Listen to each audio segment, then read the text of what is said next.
নাগরিক পরিষেবার বিভিন্ন সমস্যা ও প্রশাসনিক অনিয়মের প্রতিবাদে শিলিগুড়ি পৌর নিগমের 5 নম্বর বড় অফিসে ঘেরাওয়ের ডাক দিয়েছে বস্তি উন্নয়ন সমিতি।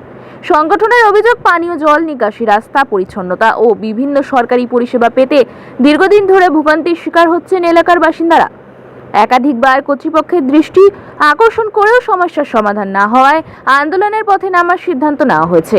বিক্ষোভ কর্মসূচির মাধ্যমে সাধারণ মানুষের দাবি দ্রুত মেটানোর আহ্বান জানানো হয়।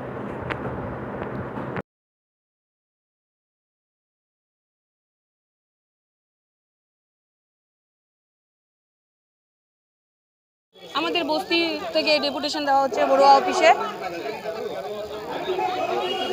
আমাদের 10টা দাবি। অন্নপূর্ণা ভান্ডার থেকে উচ্ছেদকারী, আজকে কর্পোরেশনের যে বেহাল অবস্থা, আজকে বিজেপি নেতারা যে কাউন্সিলর ভাবে যে রাস্তাঘাটে পরিষেবা দিচ্ছে, এইভাবে দেওয়াটা উচিত না।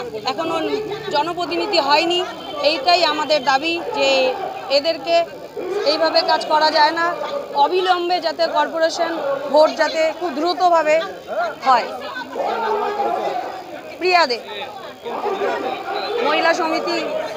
কাজগুলো তারা অন্নপূর্ণা মানুষ পাচ্ছে না, আবাস যোজনা মানুষ পাচ্ছে না, রাস্তা ঘাট বেহাল, জল নিকাশি থাকলে হাঁটু জল হতো না, 1 ঘন্টার তারপরে যা উচ্ছেদ কে উচ্ছেদ হতে হচ্ছে, উচ্ছেদের নোটিশ দিয়ে যাচ্ছে।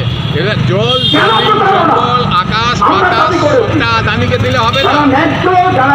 জমি হলো, জঙ্গল হলো প্রাকৃতিক সম্পদ।